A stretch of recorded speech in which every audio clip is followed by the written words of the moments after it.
ആധുനിക സമൂഹത്തിൽ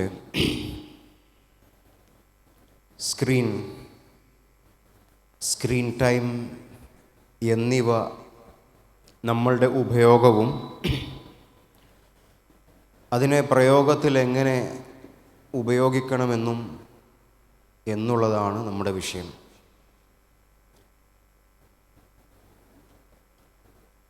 ഒരു പക്ഷേ നമ്മളൊക്കെ എല്ലാവരും ഏതെങ്കിലും ഒരു സോഷ്യൽ മീഡിയ യൂസ് ചെയ്യുന്ന ആളുകളാണ്. ഇല്ലാത്ത ആളുകളുണ്ടോ? എല്ലാവരും ഉണ്ട്. നിങ്ങൾ ഇത്രയും കാലം സോഷ്യൽ മീഡിയ ഉപയോഗിക്കുന്ന, അല്ലെങ്കിൽ നിങ്ങൾ വളർന്നു വന്നത് ഈ ഒരു തലമുറയിലാണ് നിങ്ങൾ വളർന്നത്. നിങ്ങൾക്ക് ഇങ്ങനെ ഒരു സംഗതി ഉപയോഗിച്ചത് കൊണ്ട് എന്താണ് ഒരു പ്രശ്നം തോന്നിയിട്ടുള്ളത്? എന്തെങ്കിലും തോന്നിയിട്ടുണ്ടോ പ്രശ്നങ്ങൾ? എന്താണ് സ്ക്രീൻ ടൈം? നിങ്ങൾക്ക് അവിടെ നിന്ന് ഇങ്ങനെ ഒന്ന് പറയാൻ പറ്റുമോ? ഉച്ചത്തിലായാലും പതുക്കായാലും എല്ലാവരുടെ ശബ്ദം കൂടെ ആവുമ്പോൾ നമുക്കതെന്ത് ചെയ്യാൻ പറ്റും? പെട്ടെന്ന് കിട്ടും.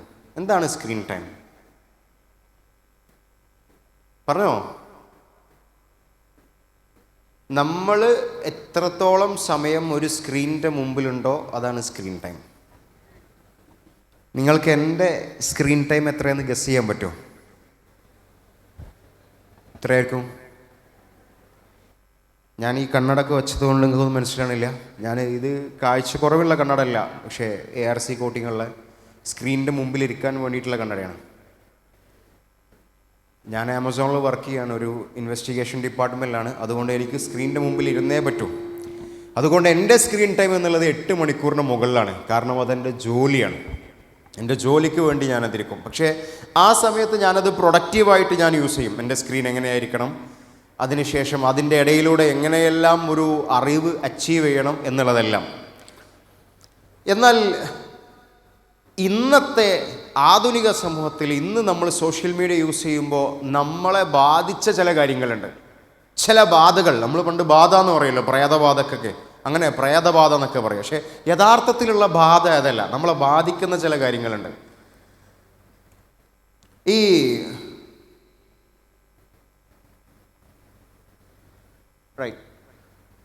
അഡിക്ഷൻ അറിയില്ലേ? എന്താ അഡിക്ഷൻ എന്ന് പറഞ്ഞാൽ? അഡിക്ഷൻ അറിയില്ലേ? എന്താ അഡിക്ഷൻ? നമ്മുടെ ഇന്ത്യക്കാരുടെ ആവറേജ് സ്ക്രീൻ ടൈം എത്രയെന്നറിയോ നിങ്ങൾക്ക്? കുറച്ച് കൊല്ലങ്ങളായിട്ട് സ്ക്രീൻ യൂസ് ചെയ്യുന്ന, ഒരു പക്ഷേ നമ്മൾ കേരളത്തിലൊക്കെ അധികം ഒരു മൊബൈൽ ഫോൺ യൂസ് ചെയ്യുന്നില്ലായിരിക്കാം, പക്ഷേ ഉണ്ടായിരിക്കാം. എല്ലാവർക്കും അറിയാം, അവനവൻ എത്ര യൂസ് ചെയ്യുന്ന അവനവനെ അറിയുള്ളൂ. പക്ഷേ ഇന്ത്യയിൽ പൊതുവെയുള്ള സ്ക്രീൻ ടൈം എന്ന് പറയുന്നത് 5 മണിക്കൂറാണ്. ഒരു മനുഷ്യൻ യൂസ് ചെയ്യുന്നത്, ആവറേജ് മൊബൈൽ ഫോണിൻ്റെ മുമ്പിൽ ഇരിക്കുന്നത് 5 മണിക്കൂറാണ്. ഈ 5 മണിക്കൂർ ഇരിക്കുന്ന മനുഷ്യൻ, അല്ലെങ്കിൽ ഒരു കണക്കുണ്ട് പുതിയത്, ഒരു കൃത്യമായിട്ട് നടന്ന റിസർച്ച് ഒന്നുമല്ല, പക്ഷേ നമ്മളെ ഫോണിൽ നമ്മളിങ്ങനെ സ്വൈപ്പ് ചെയ്യില്ലേ, ഈ ഫോൺ ഇങ്ങനെ കാണാൻ വേണ്ടിയിട്ട് നമ്മളിങ്ങനെ സ്വൈപ്പ് ചെയ്യുമല്ലോ. അപ്പോൾ ഈ 5 മണിക്കൂർ യൂസ് ചെയ്യുന്ന മനുഷ്യൻ, അല്ലെങ്കിൽ ഒരു 8 മണിക്കൂറൊക്കെ യൂസ് ചെയ്യുന്ന മനുഷ്യന്മാരുടെ ഈ കൈകൾ സ്വൈപ്പ് ചെയ്യുമ്പോൾ എത്ര കിലോമീറ്റർ സ്വൈപ്പ് ചെയ്യുന്നതെന്ന് അറിയോ? 20 ദിവസം കൊണ്ട് അവൻ 8 കിലോമീറ്ററാണ് സ്വൈപ്പ് ചെയ്യുന്നത്.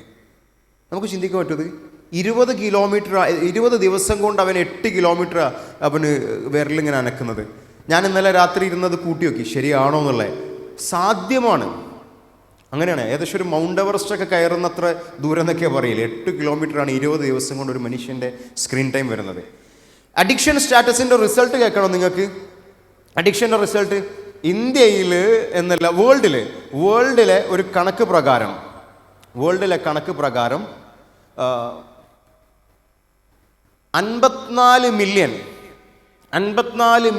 ഡ്രഗ് അഡിക്ട്സ് ഉണ്ട്.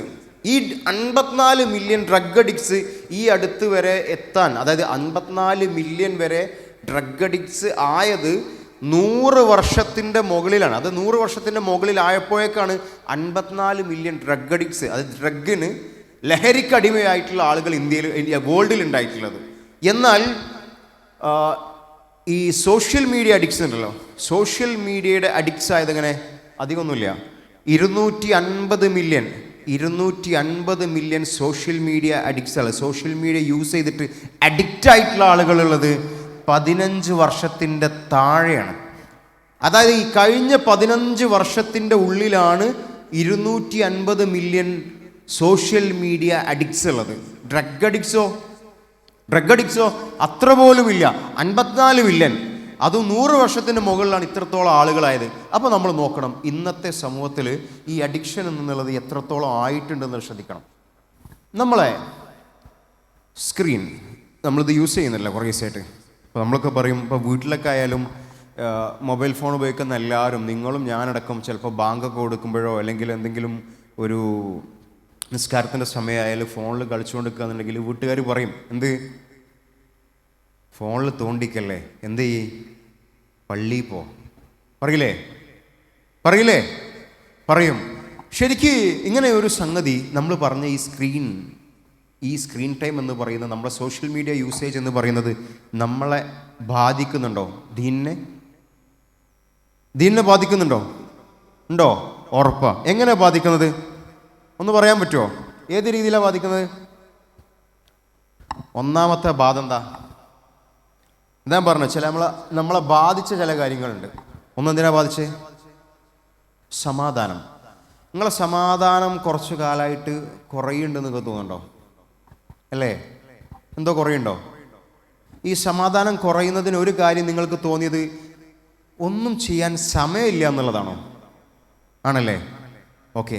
മറ്റൊന്ന്, നിങ്ങളുടെ സമാധാനത്തിന് കാരണമായത് ബാക്കിയുള്ള ആളുകളൊക്കെ നന്നായിട്ട് എൻജോയ് ചെയ്യുന്നുണ്ട്, അവർ സ്റ്റോറി ഇടുന്നുണ്ട്, സ്റ്റാറ്റസ് ഇടുന്നുണ്ട്, അടിപൊളിയായിട്ട് പലയിടത്തേക്കും പോകുന്നുണ്ട്, എനിക്കത് പറ്റൂല എന്നുള്ളതാണോ?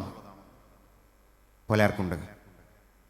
ചിലപ്പോൾ നിങ്ങൾക്ക് തോന്നിയത് അവരുപയോഗിക്കുന്ന വസ്ത്രം അല്ലെങ്കിൽ അവരുടെ അത്ര ഉള്ള ശരീരം എനിക്കില്ല എന്നുള്ളതാണോ? അങ്ങനെയുണ്ട്. നിങ്ങൾക്ക് കേൾക്കണോ? നിലവിൽ നടന്നൊരു പഠനത്തെക്കുറിച്ച് പറയാം. നിങ്ങൾ ഈ ഒരു സംഗതിനെ കുറിച്ച് കേട്ടിട്ടുണ്ടോ? മെറ്റ അറിയോ? മെറ്റയുടെ പ്രമുഖമായിട്ടുള്ള സോഷ്യൽ മീഡിയാസ് ഏതൊക്കെയാണ്? ആദ്യം ഇൻസ്റ്റഗ്രാം, ഫേസ്ബുക്ക്. ഓക്കെ. ഈ ഇൻസ്റ്റഗ്രാമിനെ കുറിച്ച് ഫേസ്ബുക്ക് ഒരു പഠനം നടത്തിയത് നിങ്ങൾക്കറിയോ? അറിയില്ല. എന്നാൽ അങ്ങനെ ഒരു റിസർച്ച് നടന്നിട്ടുണ്ട്. ആ റിസർച്ച് ഫേസ്ബുക്ക് ഇൻസ്റ്റാഗ്രാമിനെ കുറിച്ച് നടത്തിയെന്ന് മാത്രമല്ല, ആ ഫേസ്ബുക്ക് പിന്നെ ആ റിസർച്ച് മുക്കിയിട്ടുണ്ട്. പിന്നെ ആരൊക്കെയോ ആ റിസർച്ച് കുത്തിപ്പൊക്കിയതാണ്. കാരണം ഇൻസ്റ്റാഗ്രാമിനെ കുറിച്ച് ഫേസ്ബുക്ക് പഠനം നടത്തി കഴിഞ്ഞിട്ട് അതിൻ്റെ കൺക്ലൂഷനായിട്ട്, അതിൻ്റെ അവസാനമായിട്ട് അവർ പറഞ്ഞൊരു വാക്കെന്താ അറിയോ? Instagram is toxic. ഇൻസ്റ്റഗ്രാം എന്ന് പറയുന്ന സംഗതി ടോക്സിക് ആണ്. എന്നിട്ട് അതിനെക്കുറിച്ചുള്ള പഠനം എന്താണെന്നറിയോ? ഫേസ്ബുക്കിൻ്റെ പഠനം ഒരു ഇൻറ്റേർണൽ റിസർച്ച് ആയിരുന്നു അത്. ആ റിസർച്ചിൻ്റെ ഒരു പഠനം എന്ന് പറയുന്നത് 32%, അത് കേരളത്തിലെന്നില്ല കേട്ടോ, അത് പൊതുവെ അതിനെ നെഗറ്റീവായിട്ട് യൂസ് ചെയ്യുന്ന ആളുകളുടെ രീതിയാണ് പറഞ്ഞത്. 32% ടീൻ ഗേൾസ്, പെൺകുട്ടികൾ, അവർ ഡിപ്രസ്ഡ് ആണെന്നുള്ളതാണ്. അവരവരുടെ സ്വന്തം ബോഡിയെ പറ്റി ഡിപ്രസ്ഡ് ആണ്. മറ്റുള്ള ആളുകൾ ഇന്ന വസ്ത്രം ധരിക്കുന്നു, മറ്റുള്ളവർക്ക് നല്ല ബോഡിയുണ്ട്, അവർക്ക് നല്ല നിറമുണ്ട്. ഈ ഒരു കാരണം കൊണ്ട് എനിക്കെന്ത് ചെയ്യാൻ പറ്റുന്നില്ല, എൻ്റെ ശരീരത്തെക്കുറിച്ചൊരു സന്തോഷമില്ല, സാറ്റിസ്ഫാക്ഷൻ ഇല്ല. ഇത് ആൺകുട്ടികളെ ബാധിക്കുന്നുണ്ട്. എങ്ങനെ? അവർ ട്രിപ്പ് പോകുന്നുണ്ട്, അവർ യാത്ര പോകുന്നുണ്ട്, അവരുടെ കയ്യിൽ ഒരുപാട് പണമുണ്ട്, ഇതെല്ലാം അവരുടെ കയ്യിലുണ്ട്. എൻ്റെ കയ്യിലൊന്നുമില്ല, എനിക്ക് ട്രിപ്പ് പോകാൻ പറ്റുന്നില്ല, ഞാൻ വിചാരിച്ച കാര്യങ്ങളൊന്നും നടക്കുന്നില്ല. അവർക്ക് പല കോഫി ഷോപ്പുകളിലും പോകാം, ഫോട്ടോ എടുത്ത് സ്റ്റോറി ഇടാം, പക്ഷേ ഇതൊന്നും എനിക്ക് പറ്റുന്നില്ല. ഇങ്ങനെ ആൺകുട്ടികൾ ഡിപ്രസ്ഡ് ആവുക. അതിൻ്റെ ഒരു കണക്ക് പ്രകാരം 5 പെൺകുട്ടികളിൽ 3 ആളുകൾ ഡിപ്രസ്ഡ് ആണ്. അതിൽ ഒരു കുട്ടി ആത്മഹത്യ ചെയ്യുന്നുണ്ട് എന്നുള്ളതാണ് ഒരു പഠനം. അങ്ങനെ ഒരു പഠനമാണ്. എന്നിട്ട് പറയുന്നുണ്ടോ, Instagram made them feel worse. അവർക്ക് അവരെ പറ്റി തന്നെ ഒരു തൃപ്തി തോന്നുന്നില്ല, അവരെ ഒരു മോശമാണ് എന്നുള്ള നിലക്ക അവർക്ക് തോന്നിയത്.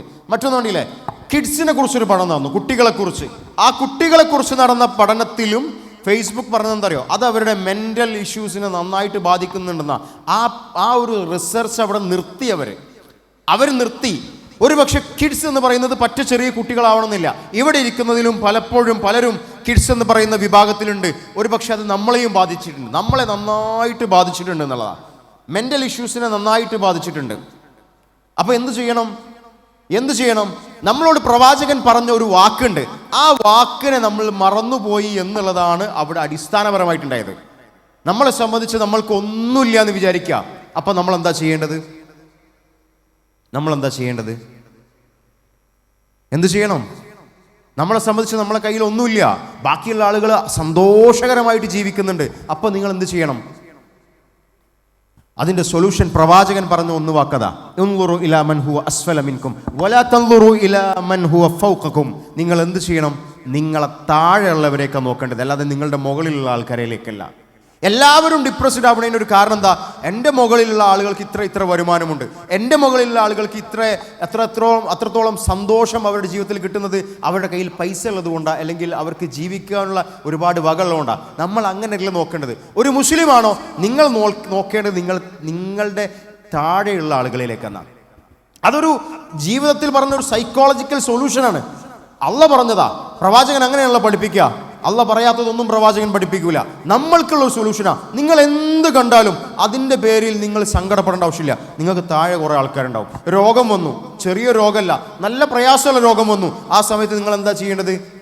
എന്ത് ചെയ്യണം? നിങ്ങളെക്കാൾ പ്രയാസം അനുഭവിക്കുന്ന രോഗികളുണ്ട്. ആ രോഗികളെ ഒന്ന് കണ്ടാൽ മതി, നിങ്ങളുടെ എല്ലാ സങ്കടങ്ങളും മാറും. അതുകൊണ്ട് പ്രവാചകൻ പറഞ്ഞതിൽ നിന്ന് എന്ന് നമ്മൾ മാറിയോ, മറ്റുള്ള ആളുകളേക്ക് നോക്കാൻ എന്ന് നമ്മൾ തുടങ്ങിയോ, അവിടെ നമ്മളുടെ അവസാനം കാണാൻ തുടങ്ങി. അവിടെയാണ് നമ്മൾക്ക് നഷ്ടം വരാൻ തുടങ്ങിയത്. അതുകൊണ്ടാണ് ഇന്നത്തെ കാലത്ത് എല്ലാവരും മറ്റുള്ളവരെ ആശ്രയിച്ച് മറ്റുള്ളവരെ മാത്രം നോക്കി നടന്നപ്പോൾ ഒരു മനുഷ്യന് പോലും ഐ ആം ഓക്കെ എന്ന് പറയാൻ പറ്റുന്നില്ല. ഒരാളും ഐ ആം ഓക്കെ അല്ല. ആർക്കും എന്തെങ്കിലും ചോദിച്ചാൽ എന്താടാ വർത്താനം എന്ന് വെച്ചാൽ അൽഹംദുലില്ലാ എന്ന് പറയാൻ സാധിക്കാത്തത് എന്തുകൊണ്ടാ? നമ്മൾ നോക്കുന്നത് നമ്മൾ പടച്ചോന്റെ കാര്യത്തിലല്ല പ്രാധാന്യം കൊടുക്കുന്നത്, നേരെ മറിച്ച് പടപ്പിലേക്കാണ്. അതുകൊണ്ടാണ് എല്ലാവരും ബ്രോക്കണായത്. ആർക്കും ഒരു സന്തോഷം കിട്ടാത്തതുകൊണ്ടാ. ഈ ഒരു കാര്യമാണ് മനുഷ്യന്മാരെ എന്ത് ചെയ്യുന്നത്? എന്തിലേക്ക് എത്തിക്കുന്നത്? പറയൂ. ഇങ്ങനെ നമ്മൾ ബ്രോക്കൺ ആയിക്കൊണ്ട് നമ്മൾ പറയുമല്ലോ. ഇന്നത്തെ ഒരു കുട്ടി എന്ന് പറയുന്നില്ല, എന്ത് എനിക്ക് സങ്കടം എന്ന് പറയുന്നില്ല, എനിക്ക് സാഡ് എന്ന് പറയുന്ന സാഡ്നെസ് എന്ന് പറയുന്ന ഒരു ഘട്ടം എല്ലാവരും പറയുന്നത്.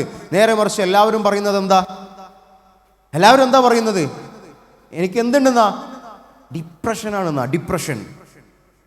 ഞാൻ ആലോചിക്കുക, ഞാനിങ്ങനെ പലപ്പോഴും പലയിടത്തും പറയുന്നുണ്ട്, എൻ്റെ ചില സ്റ്റേജിലൊക്കെ പറയാറുണ്ട്. എൻ്റെ ഒരു കുടുംബക്കാരൻ, അവനൊരിക്കൽ ഒരു സ്റ്റോറി ഇട്ടു. ചെറിയ കുട്ടിയാ, വലിയ ആളൊന്നുമില്ല. അവൻ 6ാം ക്ലാസ്സിലോ 7ാം ക്ലാസ്സിലോ ആകുന്ന സമയത്താണ് അവൻ സ്റ്റോറി ഇടുന്നത്. സ്റ്റോറി എല്ലാവരും കാണുമല്ലോ, പലപ്പോഴും പലരും ഇടുന്നത് പല ലക്ഷ്യത്തിന് വേണ്ടിയിട്ടാണ്. ബാക്കിയുള്ള ആളുകൾ കാണാൻ വേണ്ടിയിട്ടായിരിക്കും അല്ലേ? ചിലപ്പോൾ ബാക്കിയുള്ള ആളുകൾ കാണാൻ വേണ്ടി സ്റ്റോറി ഇടുന്ന ആൾക്കാരില്ലേ, സ്റ്റാറ്റസ് ഇടുന്ന ആൾക്കാരില്ലേ? പലരുടെയും സ്റ്റാറ്റസിൻ്റെയും സ്റ്റോറിയുടെയൊക്കെ ലക്ഷ്യം അതാണ്. ഒരാൾ കാണുക, എന്നിട്ട് എന്ത് ചെയ്യും? ഇടയ്ക്കിടയ്ക്ക് ഇങ്ങനെ തുറന്നു നോക്കും. ഇന്ന ആൾ കണ്ടിട്ടുണ്ടോ? തുറന്നു നോക്കും. അപ്പോൾ ആ ആൾ കണ്ടിട്ടില്ല എന്നുണ്ടെങ്കിലോ എന്താ സംഭവിക്കുക? ചെറിയൊരു സങ്കടം. അപ്പോൾ ഒരു അരമണിക്കൂറായിട്ട് വീണ്ടും ചിലപ്പോൾ തുറന്നു നോക്കും, അല്ല അതിൻ്റെ മുമ്പ് തുറന്നു നോക്കും. അപ്പോഴും ആൾ കണ്ടിട്ടില്ല, അപ്പോഴോ സങ്കടം. ഇത് ചിലപ്പോൾ എന്തിനു വേണ്ടിയിട്ടായിരിക്കും ഈ സ്റ്റോറി സ്റ്റാറ്റസ് ഇടുന്നത്? നമ്മൾ ആരെയാണോ ഇത് കാണിക്കാൻ ഉദ്ദേശിച്ചത് അയാളോടുള്ള പ്രതികാരത്തിൻ്റെ ഭാഗമായിട്ടായിരിക്കും. കാരണം എന്താ? അവന് കുറച്ച് മുമ്പുണ്ടായിട്ടുള്ള ഒരു പരിപാടിക്ക് ഇന്നെ ക്ഷണിച്ചില്ല, അല്ലെങ്കിൽ ഒരു ട്രിപ്പിന് അവനെ കൊണ്ടുപോയില്ല, അല്ലെങ്കിൽ ഒരു വസ്ത്രം അവനെടുത്തിട്ട് എനിക്കൊന്നും ഇടാൻ തന്നിട്ടില്ല. അപ്പോൾ എന്ത് ചെയ്തു? ഞാൻ അതിൻ്റെ ബദലായിട്ടൊരു കാര്യം ചെയ്തു, ഓപ്പോസിറ്റ് ഒരു കാര്യം ചെയ്തിട്ട് അവനെ കൊതിപ്പിക്കുന്ന ഒരു കാര്യം ചെയ്തിട്ട് ഞാൻ സ്റ്റോറി ഇട്ടു. എന്നിട്ട് അവൻ കാണാൻ വേണ്ടി ഇടയ്ക്കിടയ്ക്ക് നോക്കിയപ്പോൾ അവൻ കാണുന്നില്ല. അങ്ങനെ ഒരു പകുതി ദിവസമായപ്പോഴും അവൻ കാണുന്നില്ല. ഫുൾ ഡേ ആവാനായി, അപ്പോഴും അവൻ കാണുന്നില്ല. അപ്പോൾ എന്താ ഇത്? ആർക്ക്? അവനാണോ ഈ പ്രശ്നം വരുന്നത്? ബാധിക്കണത് ആരെയാ ബാധിക്കണത്? നമ്മളിങ്ങനെ ഡിപ്രഷനിലേക്ക് പോയിക്കൊണ്ടേയിരിക്കുക. നമ്മളുടെ ഒരു പ്രതികാര മനോഭാവം, അല്ലെങ്കിൽ അവൻ കാണണമെന്നുള്ള നമ്മളുടെ ഒരു ആഗ്രഹം, ഒരു ലക്ഷ്യം, അത് പൂർത്തീകരിക്കാത്തത് കൊണ്ട്, നമ്മൾ വിചാരിച്ചത് എത്താത്തത് കൊണ്ട്, വാട്ട് വി എക്സ്പെക്റ്റഡ് അത് നടന്നില്ല.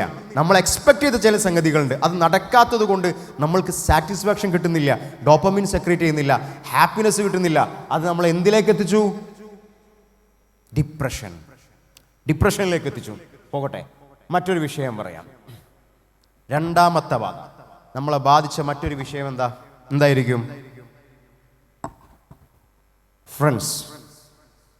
ഇപ്പോ ഈ ഒരു വേദിയിൽ വന്നിരിക്കുന്ന പലരും സുഹൃത്തുക്കളാവില്ല, പരസ്പരം സുഹൃത്തുക്കളായിട്ടുള്ള ആളുകളായിരിക്കില്ല എല്ലാവരും. ചിലപ്പോൾ നിങ്ങളുടെ തൊട്ടടുത്തിരിക്കുന്ന, നിങ്ങളുടെ നാട്ടിലെ, നിങ്ങളുടെ ശാഖയിലെ, നിങ്ങളുടെ പള്ളിയിൽ വരുന്ന നിങ്ങളുടെ സുഹൃത്ത്, അവനേക്കാളും ഉറ്റമിത്രം നിങ്ങൾക്ക് വേറൊരാളുണ്ടാവും അല്ലേ? ചിലപ്പോൾ ഉണ്ടാവും, പലപ്പോഴും ഉണ്ടാവും. നിങ്ങളുടെ സ്കൂളിലെ ചിലപ്പോൾ മറ്റൊരു കുട്ടിയായിരിക്കും നിങ്ങളുടെ ഉറ്റമിത്രം. പക്ഷേ നിങ്ങൾ വിചാരിക്കുന്ന അല്ലെങ്കിൽ നിങ്ങൾ ഏറ്റവും കൂടുതൽ അടുപ്പിച്ചിരുന്ന നിങ്ങളുടെ ഉറ്റമിത്രം എന്ന് പറയുന്നത് ദീനീപരമായിട്ട് നിങ്ങളുടെ ഏറ്റവും നിങ്ങളോട് സഹവസിക്കുന്ന ഒരാളായിക്കൊള്ളുന്നില്ല. നിങ്ങളോട് ദീനീപരമായിട്ട് ഏറ്റവും അടുത്തിരിക്കുന്ന ഒരാളായിക്കൊള്ളുന്നില്ല. നിങ്ങൾ ആരെയാ ഒരു സുഹൃത്തായിട്ട് സ്വീകരിക്കുക? ആരെയാ സുഹൃത്തായിട്ട് സ്വീകരിക്കുക? പറയൂ, എന്താ അതിൻ്റെ മാനദണ്ഡം? എന്താ അതിൻ്റെ മാനദണ്ഡം? പറയൂ, ആരെയാ നിങ്ങൾ സുഹൃത്തായിട്ട് സ്വീകരിക്കുന്നത്? നിങ്ങൾക്ക് കുറേ സുഹൃത്തുക്കളുണ്ടല്ലോ. ഞാൻ അതാ ചോദിച്ചത്. നിങ്ങളുടെ പരിചയക്കാരും ഒരുപാട് ആൾക്കാരായിട്ട് നിങ്ങളുടെ കൂട്ടത്തിൽ ഇപ്പം തന്നെ ഉണ്ടാവും. ആരായിരിക്കണം നിങ്ങളുടെ സുഹൃത്തുക്കൾ? പ്രവാചകൻ എന്താ പറഞ്ഞത്? പ്രവാചകൻ എന്താ അതിനെ പറ്റി പറഞ്ഞത്? നിങ്ങൾ മദ്രസയിൽ പഠിച്ചിട്ടുണ്ടാവും. മദ്രസയിൽ പഠിപ്പിച്ചതല്ലാത്തൊരു കാര്യം ശരിക്കും ഇവിടെ പറയുന്നില്ല. സുഹൃത്തുക്കളെ തിരഞ്ഞെടുക്കുന്നതിൽ ഒരു സൂക്ഷ്മത വേണമെന്ന് പ്രവാചകൻ പറഞ്ഞു. എന്നിട്ട് പ്രവാചകൻ പഠിപ്പിച്ച വചനമാണിത്. അൽ മർഉ അലാ ദീനി ഖലീലിഹി ഫൽയൻദുർ അഹദുകും മൻ യുഖാലിൽ. നിങ്ങൾ ഒരു മനുഷ്യൻ മറ്റൊരു മനുഷ്യന്റെ തണലിലാണ്. അതായത് ഇപ്പൊ ഇവിടെ ഇരിക്കുന്ന കുറേ ആളുകൾ, നിങ്ങളെല്ലാവരും ഇല്ലേ, ഈ ഇരിക്കുന്ന നിങ്ങളെല്ലാവരും മറ്റുള്ള സുഹൃത്തുക്കളുടെ തണലിലാണ്. അതായത് നിങ്ങളൊരാളെ സുഹൃത്തായിട്ട് സ്വീകരിച്ചിരുന്നുവെങ്കിൽ ആ സുഹൃത്തിനെയാണ് നിങ്ങൾ പറയുന്നത് പിൻപറ്റുക. അപ്പം നിങ്ങൾ കുറേ ആൾക്കാരില്ലേ, നിങ്ങളുടെ അടുത്തിരിക്കുന്ന ആൾ നിങ്ങളുടെ ഉറ്റമിത്രമാണ് എന്നുണ്ടെങ്കിൽ നിങ്ങളുടെ സുഹൃത്ത് പറയുന്നത് എന്തോ അതാണ് കേൾക്കാൻ തയ്യാറാകുക. അല്ലെങ്കിൽ അവൻ പറയുന്നതിനെ എതിർക്കൂല. ഒരു ഉദാഹരണം പറയാം. നിങ്ങൾ എന്തോ ഒരു തെറ്റ് ചെയ്യാൻ പോവാ, ഒന്നെങ്കിൽ ഒരു കളവ്, അല്ലെങ്കിൽ പോകുന്ന വഴിക്ക് ആരെങ്കിലും ഒരു കമൻ്റ് അടിക്കാൻ നിൽക്കുക എന്തേ ചെയ്യുന്ന സമയത്ത് നിങ്ങളുടെ ഉറ്റമിത്രം, അതായത് നിങ്ങളുടെ കൂടെ കൂട്ടിയ അടുത്ത സുഹൃത്ത് നിങ്ങളോട് പറയാ, എടാ അത് വേണ്ട. അപ്പം നിങ്ങൾക്ക് അവനോട് ഒരു ബന്ധം കൂടുകയാണോ ചെയ്യുക, കുറയാണോ ചെയ്യുക? നിങ്ങളുടെ മനസ്സിൽ ഈമാൻ ഉണ്ട് എന്നുണ്ടെങ്കിൽ എന്ത് ചെയ്യും? നിങ്ങൾക്ക് അവനോടുള്ള ബന്ധം കൂടും. ഓ, എന്നെ തിരുത്താൻ ഒരാളുണ്ട്. പലപ്പോഴും എല്ലാവരും സ്വീകരിക്കുക ആരാന്നറിയോ? നീ എന്താ വെച്ച് ചെയ്തോ, എൻ്റെ കൂടെ ഞാൻ ഉണ്ട് അറിയും. ചില ആളുകൾ സ്വീകരിക്കുന്ന ആളുകൾ അങ്ങനെ. അല്ലെങ്കിൽ എന്ത് ചെയ്യും? എന്താ കാണിച്ചോ, ഞാനേതായാലും ഇല്ല, ഞാൻ അപ്പുറത്തുണ്ട് എന്ന് പറയും. അങ്ങനെയുള്ള ആളുകളായിരിക്കും എന്ത് ചെയ്യുക? ചിലപ്പോൾ എന്ത് ചെയ്യുക? നിങ്ങൾ കൂടെ കൂട്ടുക. നമ്മളെ തടയുന്ന, തെറ്റുകളിൽ നിന്ന് തടയുന്ന, നന്മയിലേക്ക് നയിക്കുന്ന ഒരാളെയും പലപ്പോഴും പലരും എന്ത് ചെയ്യാറില്ല? സുഹൃത്തുക്കളായിട്ട് സ്വീകരിക്കാറില്ല. അങ്ങനെയല്ല, നേരെ മറിച്ച് നിങ്ങളെ എന്ത് കാര്യത്തിലും തിരുത്തുന്ന, നിങ്ങളെ നന്മയിലേക്ക് നയിക്കുന്ന ആളുകളെ വേണം സുഹൃത്തുക്കളായിട്ട് സ്വീകരിക്കാൻ എന്നുള്ളതാ പ്രവാചകൻ സല്ലല്ലാഹു അലൈഹി വസല്ലം നമുക്ക് പഠിപ്പിച്ചത്. അങ്ങനെയാ പഠിപ്പിച്ചത്. കാരണം ആ ആളുകളുടെ പ്രാർത്ഥന മാത്രമേ നമുക്കുണ്ടാവുള്ളൂ. ഒരു ഉദാഹരണം പറയാം. നിങ്ങളുടെ കുടുംബത്തിലൊക്കെ മരണപ്പെട്ടു പോയിട്ടുള്ള ഒരുപാട് ആളുകളില്ലേ? ഇല്ലേ? ഓക്കെ, കഴിഞ്ഞ ഒരാഴ്ചൻ്റെ ഇടയിൽ ആ മരണപ്പെട്ടു പോയിട്ടുള്ള ആളുകൾക്ക് വേണ്ടിയിട്ട് നിങ്ങൾ എത്ര പ്രാർത്ഥിച്ചിട്ടുണ്ട്? ആലോചിച്ചോ, സെൽഫായിട്ട് ആലോചിച്ചോ. നിങ്ങളുടെ കുറേ കൂട്ടുകാർ മരണപ്പെട്ടിട്ടില്ലേ? അല്ലെങ്കിൽ കുറച്ച് പ്രായമുള്ള ജ്യേഷ്ഠന്മാർ, അനിയത്തിമാർ, ഏട്ടന്മാർ, ജ്യേഷ്ഠത്തിമാർ അങ്ങനെ മരണപ്പെട്ടു പോയിട്ടുണ്ടാവില്ലേ? മറ്റു സുഹൃത്തുക്കൾ, സ്കൂളിൽ പഠിക്കുന്ന സുഹൃത്തുക്കളൊക്കെ മരണപ്പെട്ടു പോയിട്ടുണ്ടാവില്ലേ? ആരുടെങ്കിലും അവർക്ക് വേണ്ടി നിങ്ങൾ എത്ര പ്രാർത്ഥിച്ചിട്ടുണ്ട്? റയറായിരിക്കും, വളരെ റയർ ചാൻസേ അതിനുള്ളൂ. നേരെ മറിച്ച് നിങ്ങൾ സ്ഥിരം ഇതുപോലെയുള്ള ഒരു കൂട്ടുകെട്ടിലാണ് എന്നുണ്ടെങ്കിൽ, നിങ്ങൾക്ക് അങ്ങനെയുള്ള ഒരു സുഹൃത്താണ് എന്നുണ്ടെങ്കിൽ, ദീനിന് വേണ്ടി കഷ്ടപ്പെട്ട് പണിയെടുത്ത് നിങ്ങൾ ഓരോ പരിപാടിക്ക് വേണ്ടി സംഘാടകരായി അതിനുവേണ്ടി പണിയെടുത്ത് മരിക്കുന്ന, അങ്ങനെ പ്രയാസപ്പെടുന്ന ഒരു സുഹൃത്തുക്കളാണ് എന്നുണ്ടെങ്കിൽ, നിങ്ങളിൽ ഒരാൾ മരണപ്പെട്ട് കഴിഞ്ഞാൽ പിന്നെ എന്ത് പരിപാടി നടക്കുമ്പോഴും നിങ്ങൾ ആ മനുഷ്യനെ ഓർക്കും. എന്തെല്ലാം സംഗതികളുണ്ടോ. നമ്മൾ പ്രാർത്ഥന കൊണ്ട് അങ്ങോട്ടും ഇങ്ങോട്ടും വസിയത്ത് ചെയ്യണമെന്നാ. എൻ്റെ സുഹൃത്തുക്കളോട് നമ്മൾ പരസ്പരം നമ്മളിങ്ങനെ പറയണം, എനിക്ക് വേണ്ടി പ്രാർത്ഥിക്കണം കേട്ടോ, നിങ്ങളുടെ പ്രാർത്ഥനയിൽ ഞങ്ങൾ ഉണ്ടായിരിക്കണം. ഈ പ്രാർത്ഥന ആരുടേത് മാത്രമേ ഉണ്ടാവുള്ളൂ? ദീനീപരമായിട്ട് ഒരു കൂട്ടുകെട്ടുള്ള ഒരു സുഹൃത്തുക്കളുടേത് മാത്രമേ ഉണ്ടാവുള്ളൂ. ഒരു ഉദാഹരണം മാത്രം പറയാം. നമ്മൾ നാട്ടിലൂടെ പോകുന്ന സമയത്ത് ഒരുപാട് സ്മാരകങ്ങൾ കാണാറില്ലേ? ഇല്ലേ? ബസ് സ്റ്റോപ്പുകൾ, ഇന്നയാളുടെ സ്മാരക ബസ് സ്റ്റോപ്പ്, ഇന്നയാളുടെ സ്മാരകത്തിൽ ഉണ്ടാക്കിയ സ്കൂളുകൾ, ഇന്നയാളുകളുടെ സ്മാരകത്തിൽ ഉണ്ടാക്കിയ പല പ്രതിമകളൊക്കെ ഉണ്ടാവാറില്ലേ? ഓക്കെ, അത് കാണുന്ന സമയത്ത് സ്മാരകങ്ങളാണ്. പക്ഷേ ആരെങ്കിലും ആ പ്രതിമ കാണുന്ന സമയത്ത് നിങ്ങൾ ആരെങ്കിലും അയാൾക്ക് വേണ്ടി പ്രാർത്ഥിക്കാറുണ്ടോ? ഇല്ല. അതിനർത്ഥം പ്രതിമയുണ്ടാക്കിയാൽ ആളുകളെ സ്മരിക്കണമെന്നില്ല. അതിനർത്ഥം സ്കൂളുകൾ ഉണ്ടാക്കിയാൽ ചിലപ്പോൾ ആളുകളെ സ്മരിക്കണമെന്നില്ല. എന്നുവെച്ചാൽ അതൊന്നും മോശമൊന്നുമല്ല കേട്ടോ, സ്കൂൾ ഉണ്ടാക്കലൊന്നും മോശമല്ല, അതൊക്കെ ഏറ്റവും നല്ല ഹൈറായ പരിപാടി തന്നെയാണ്. പക്ഷേ അതുകൊണ്ടൊന്നും ഒരാൾക്ക് വേണ്ടി പ്രാർത്ഥന ലഭിക്കണമെന്നില്ല. പ്രാർത്ഥന ലഭിക്കണമെങ്കിൽ ദീനീപരമായിട്ട് ഒരുമിച്ച് പണിയെടുക്കുന്ന നല്ലൊരു സുഹൃത്ത്, ഒരു കൂട്ടുകാരൻ നമുക്കുണ്ടായിരിക്കണം. അങ്ങനെ ഉണ്ടായിരിക്കണം. അവൻ്റെ പ്രാർത്ഥന മാത്രമേ നമ്മൾക്ക് ഉപകാരപ്പെടൂ എന്ന പ്രവാചകൻ സല്ലല്ലാഹു അലൈഹി വസല്ലം നമുക്ക് പഠിപ്പിച്ചു തന്നത്. അതാണ് ചില ആളുകളുണ്ടാവും, ഞാൻ പറഞ്ഞില്ല നേരത്തെ പറഞ്ഞ പോലത്തെ മോശം കൂട്ടുകെട്ടിൽ പോകുന്ന ആളുകളുണ്ടാവില്ലേ, ഇല്ലേ? എത്രത്തോളം കൂട്ടുകാർ നമുക്കുണ്ട് മോശം കൂട്ടുകെട്ടിൽ പോകുന്ന. എന്തെങ്കിലും ഒരു സമയത്ത് പള്ളി പോകുന്ന സമയത്താവും പറയാ പള്ളി പോകാനായിട്ടില്ല, ഇപ്പം നമുക്ക് ഈ ഒരു കാര്യമുണ്ട്, അത് ചെയ്യാം എന്ന് പറയുന്ന ഒരു സുഹൃത്താണ് നിങ്ങൾക്കുണ്ട് എന്നുണ്ടെങ്കിൽ നമ്മൾ നാളെ പരലോകത്ത് ചെന്ന് പറയാൻ പോകുന്ന ഒരു വചനം ഇങ്ങനെയായിരിക്കും. വിശുദ്ധ ഖുർആൻ നമുക്ക് പറഞ്ഞു തന്നൊരു വാക്കാണ്, വയൗമ യഅദ്ദു ളാലിമു അലാ യദൈഹി യഖൂലു യാ ലൈതനി ഇത്തഖത്തു മഅ റസൂലി സബീല. അന്ത്യനാളിൽ പരലോകത്ത് വെച്ച് ഒരു മനുഷ്യൻ കൈകടിച്ചുകൊണ്ട് പറയും, റസൂലിൻ്റെ ഒരു മാർഗമുണ്ട്, റസൂലിൻ്റെ ഒരു പാതയുണ്ട്, ആ പാത ഞാൻ സ്വീകരിച്ചിരുന്നുവെങ്കിൽ എത്ര നന്നായേനെന്ന് പറയും. എന്നിട്ട് അവൻ്റെ അടുത്ത വാക്കെന്താ? യാ വൈലതാ, എൻ്റെ നാശമേ, ലൈതനി ലം അത്തഖിദ് ഫുലാനൻ ഖലീല, ഞാൻ നല്ലൊരു സുഹൃത്തിനെ, നല്ലൊരു മനുഷ്യനെ കൂട്ടുകാരനായിട്ട് സ്വീകരിച്ചില്ല. നോക്കണം നിങ്ങൾ, ഞാൻ നല്ലൊരു വ്യക്തിയെ, ഈമാനുള്ളൊരു വ്യക്തിയെ, ഈമാനുള്ളൊരു കുട്ടിയെ കൂട്ടുകാരനായിട്ട്, കൂട്ടുകാരിയായിട്ട് സ്വീകരിച്ചില്ല, അതായിരുന്നു എൻ്റെ കുറ്റമെന്ന് നമ്മൾ വിലപിക്കുന്നൊരു ഘട്ടം വരും. അപ്പോൾ അതില്ലാതെക്കാൻ ഇതുപോലെയുള്ള കൂട്ടായ്മകളിൽ നമ്മളെന്നും സജീവരായിരിക്കണം. നമ്മൾ പരസ്പരം നന്മ കൊണ്ട് വസിയത്ത് ചെയ്യണം, പ്രാർത്ഥനകൾ കൊണ്ട് വസിയത്ത് ചെയ്യണം. ഇങ്ങനെയുള്ള പരിപാടികൾക്ക് എല്ലാവിധ സഹകരണങ്ങളും നമ്മുടെ ഭാഗത്തുനിന്ന് വേണം. നമ്മൾ ഇതിനു വേണ്ടി ചത്ത് പണിയെടുക്കണം. അങ്ങനെയാണ് നാളെ പരലോകത്തെത്തുന്ന സമയത്ത് ഇങ്ങനെയുള്ള കൂട്ടുകാരുണ്ടാവുമല്ലോ, അള്ളാന്റെ മാർഗത്തിൽ ഒരുമിച്ച കൂട്ടുകാർ, ഈ സുഹൃത്തുക്കൾ, ഈ ഒരു ബന്ധം, ഈ ബന്ധമുള്ള ആളുകൾക്ക് ലഭിക്കുന്ന ഒരു പ്രധാന നേട്ടം എന്താ അറിയോ? ഖുദ്സിയായിട്ടുള്ള ഹദീസിൽ പറഞ്ഞ അല്ലാഹു തആല പറഞ്ഞു എന്ന് പറഞ്ഞിട്ട് പറഞ്ഞ വാക്ക, അൽ മുത്തഹാബൂന ഫീ ജലാലി, അൽ മുത്തഹാബൂന ഫീ ജലാലി ലഹും മനാബിറു മിൻ നൂർ. എൻ്റെ അള്ളാന്റെ മാർഗത്തിൽ കൂട്ടുകെട്ടായിരിക്കുന്ന ഇങ്ങനത്തെ സമൂഹം ഉണ്ടല്ലോ, ഇഷ്ടപ്പെട്ട അള്ളാന്റെ മാർഗത്തിൽ ഇഷ്ടപ്പെട്ട കുട്ടികൾ, അവർക്ക് പ്രകാശത്തിൻ്റെ മിമ്പറുകൾ ഉണ്ടാവും, ഇരിപ്പിടങ്ങൾ ഉണ്ടാവും. സ്വർഗത്തിൽ പ്രകാശത്തിൻ്റെ ഇരിപ്പിടങ്ങൾ ഉണ്ടാവും. അവിടെ അവരെ കാണാൻ വരുന്നത് പ്രവാചകന്മാരും സ്വഹാബികളും നല്ല ശുഹദാക്കളുമൊക്കെയാണ്. നമ്മളങ്ങോട്ട് തെരഞ്ഞു വരും, നമ്മളെ കാണാൻ വേണ്ടിയിട്ട്, നമ്മളോട് സംസാരിക്കാൻ വേണ്ടിയിട്ട്. ആർക്കുള്ളതാണ് ഈ മെച്ചം? ആർക്കുള്ളതാണ് ഈ നേട്ടം? അള്ളാന്റെ മാർഗത്തിൽ ഇഷ്ടപ്പെട്ട അങ്ങനെ ഒരുമിച്ച് കൂടുന്ന സുഹൃത്തുക്കൾക്ക് വേണ്ടിയിട്ട്, അള്ളാന്റെ മാർഗത്തിലുള്ളവർക്കാട്ടോ, അല്ലാത്തതെന്നല്ല. അതുകൊണ്ട് ആരെയും സുഹൃത്തായിട്ട് സ്വീകരിക്കുക എന്നുള്ളതല്ല. മൂന്നാമത് നമ്മളെ ബാധിച്ച ഒരു കാര്യം എന്തിലാ? ചിന്തകളിൽ. ചോദിക്കട്ടെ, നിങ്ങൾക്ക് ഉണ്ട് എന്നുണ്ടെങ്കിൽ നിങ്ങൾ ഉണ്ട് എന്ന് പറയണം കേട്ടോ. അതായത് നിങ്ങൾ ഒരു കാര്യം നോക്കാൻ വേണ്ടിയിട്ട് ഫോൺ എടുത്തു, എന്തോ ഒരു കാര്യം പഠിക്കാൻ വേണ്ടിയിട്ട്, എന്തോ നോക്കാൻ വേണ്ടിയിട്ട് ഫോൺ എടുത്ത സെക്കൻഡിൽ, ആ ഫ്രാക്ഷൻ ഓഫ് സെക്കൻഡിൽ നിങ്ങൾ എന്ത് മറന്നു? എന്തിനാണ് ഫോൺ എടുത്തത് എന്നുള്ളത് മറന്നോ? അപ്പം നിങ്ങൾ എന്നിട്ട് എന്തെടുത്തു? എന്ത് തുറന്നു? സോഷ്യൽ മീഡിയ തുറന്നു, വാട്സപ്പ് തുറന്നു. കുറേ നേരം നിങ്ങളിങ്ങനെ സ്ക്രോൾ ചെയ്തു. ഒരു 8 കിലോമീറ്റർ ഒന്നുമില്ല, എന്നാലും ഒരു 1 കിലോമീറ്ററൊക്കെ ഇങ്ങനെ സ്ക്രോൾ ചെയ്ത് കഴിഞ്ഞ് കുറച്ച് കഴിഞ്ഞപ്പോഴാണ് നിങ്ങൾക്ക് അതിലുള്ള കണ്ടന്റ് പോരാൻ തോന്നിയത്. അപ്പോൾ നിങ്ങൾ എന്ത് ചെയ്തു?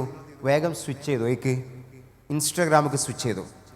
ഇൻസ്റ്റാഗ്രാം എടുത്ത് ഇങ്ങനെ കുറച്ച് നേരം തുറന്നു നോക്കിയപ്പോഴാണ് എന്ത് ചെയ്ത്? അതും പോരാ. അപ്പം ചിലപ്പോൾ ഫേസ്ബുക്കോ സ്നാപ്ചാറ്റോ അല്ലാന്നുണ്ടെങ്കിൽ മറ്റേതെങ്കിലും ത്രെഡ്സോ അല്ലെങ്കിൽ എക്സോ അങ്ങനെ ഏതെങ്കിലും ഒരു സോഷ്യൽ മീഡിയക്ക് ഇങ്ങനെ സ്വിച്ച് ചെയ്തൊക്കെ കഴിഞ്ഞ് കുറച്ച് കഴിഞ്ഞിട്ട് നമ്മളിങ്ങനെ ആലോചിക്കും, എന്തിനാ ഇപ്പം ഞാൻ ഫോൺ എടുത്തത്? അല്ലേ, എന്തിനാ ഞാൻ ഫോൺ എടുത്തത്? ഇതിനാണ് ഞാൻ ഫോൺ എടുത്തത്. അപ്പം നമ്മളെ ചിന്തകളെ അതെങ്ങനെ ബാധിച്ചു? നമ്മൾ അറിയാതെ നമ്മളുടെ ചിന്തകളെയും പലപ്പോഴും എന്ത് ചെയ്തു? ഇത് ബാധിച്ചു. ഡിസ്ട്രാക്ഷൻസ്, അങ്ങനെ നമ്മളതിന് പറയാം. ഡിസ്ട്രാക്ഷൻസ് നമ്മളെ പഠനത്തെ ബാധിച്ചു. പുസ്തകം എടുക്കാൻ വേണ്ടിയിട്ട് പുസ്തകം തുറന്നാൽ കണ്ണിങ്ങനെ കൂടും. അതാണ് നമ്മളെ രീതി അല്ലേ. പുസ്തകം തുറന്നാൽ അപ്പോൾ കണ്ണാണ് ക്ലോസ് ചെയ്യും. ഒരു ഓപ്പോസിറ്റ് ആക്ഷനാണ്. ബുക്ക് തുറക്കുന്നു, കണ്ണടയുന്നു. പക്ഷെ സോഷ്യൽ മീഡിയ തുറക്കുമ്പോൾ മാത്രം നിങ്ങളുടെ കണ്ണടയുന്നില്ല. അപ്പോൾ നമ്മൾ ഡിസ്ട്രാക്ഷൻ നന്നായിട്ട് ബാധിച്ചു. അതാണ് നമസ്കാരത്തിൻ്റെ സമയത്തും ചിലപ്പോൾ നിങ്ങൾക്ക് ചില റീലുകളൊക്കെ ഓർമ്മ വരും. നമസ്കാരത്തിൻ്റെ സമയത്തും ചിലപ്പോൾ നിങ്ങൾക്ക് ചില മൂവികളുടെ ബിറ്റുകൾ ഓർമ്മ വരും. നമസ്കാരത്തിൻ്റെ സമയത്തും നിങ്ങൾക്ക് ചിലപ്പോൾ സോഷ്യൽ മീഡിയയിൽ കണ്ട ചില പിക്ചറുകൾ ചിരിക്കാൻ തോന്നും നിങ്ങൾക്ക്. അവിടെ ആദ്യം ഒരു മീമ് കണ്ടിട്ടുണ്ടാവും. ആ മീമ് ഓർമ്മ വരിക, അല്ലെങ്കിൽ അത് പ്രോസസ്സ് ചെയ്യുക ബ്രെയിൻ നിസ്കാരത്തിന് കൈയെട്ടുമ്പോഴേക്കാരം. അപ്പോൾ ചിരിയേണ്ടി വരും, പക്ഷെ പിടിച്ചേക്കും. കാരണം ബാക്കിയുള്ള ആൾക്കാർ കാണാൻ പാടില്ലല്ലോ. അപ്പോൾ അങ്ങനെ നമ്മളെ ഡിസ്ട്രാക്ഷൻസിൻ്റെ ഒരു സമയത്തിലേക്ക് നമ്മളെ മാറ്റിയത് സോഷ്യൽ മീഡിയ ആണ്. ഒരു ഉദാഹരണം കാണിച്ചാൽ നിങ്ങൾ കണ്ടിട്ടുണ്ടാവും. ഇതൊക്കെ സോഷ്യൽ മീഡിയയിൽ ഇന്ന് അനുഭവിക്കുന്ന, സോഷ്യൽ മീഡിയ കാരണം കുട്ടികൾ അനുഭവിക്കുന്ന ചില പ്രശ്നങ്ങളാണ്. അഡിക്ഷൻ്റെ റീസൺ. അഡിക്ഷൻ വന്നല്ലോ, ആ അഡിക്ഷൻ്റെ റീസണാണ്.